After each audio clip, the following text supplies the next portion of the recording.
Halos sumabog sa galit ang coach ng Italy, walang awa ba namang dinurog ng team ng USA? Showtime si Austin Reeves, Mikal Bridges, pinagbababaril pa ang bench ng Italy. Tawang-tawa naman si Brandon Ingram matapos mag-ala Wolverine sa kanyang epic posterized dunk. So heto na ang quarterfinals, nauna nang nilaglag kanina ng Serbia ang Lithuania sa final score na 87-68 at aabante na sila sa semifinals. Takeover mode ang ginawa ni Bogdan Bogdanovic matapos makapagtala ng 21 points shooting 9 of 13 mula sa field. Expect the higher level of competition dahil heto sa second game, Italy makakabangga naman itong national team ng USA. Bukod sa history ng dalawang team na ito pagdating sa World Cup, knockout round na rin ito, road to semis na magsisilbing redemption game para sa Italy against Paolo Banchero na mas piniling maglaro sa team ng USA. Well, starting lineup ng USA ganun pa rin: Mikal Bridges, Anthony Edwards,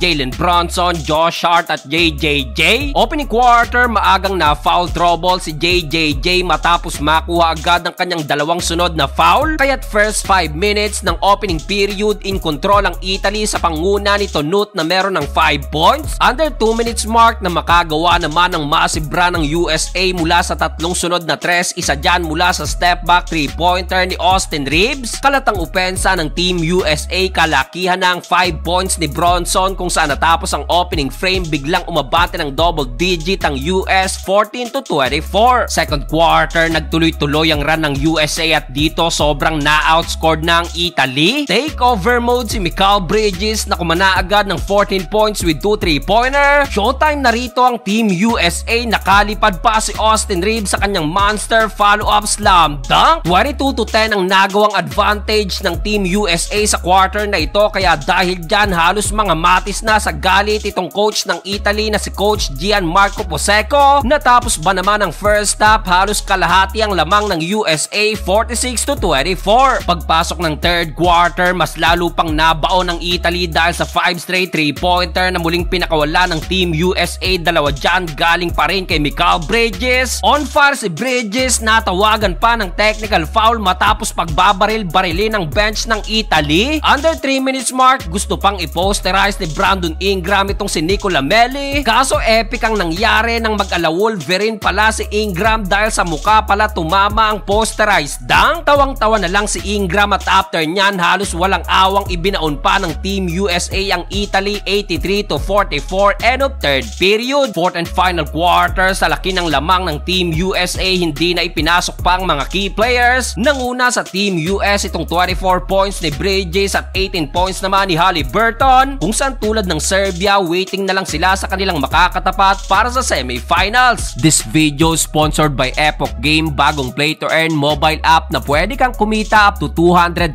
pesos every month. Mas pinaraming choice of games na napakadaling laruin including itong Color Game at Dragon Tiger. Mas pinadali pa at pinabilis ang cash in at cash out through GCash at through commission naman. Tulad ng sabi natin, maaari kang kumita ng 10,000 hanggang 200,000 pesos every month. Kaya ano pang hinihintay nyo mga bro? Nasa comment section ang link, gamitin ang ating referral ID at i-download na itong Epoch Game.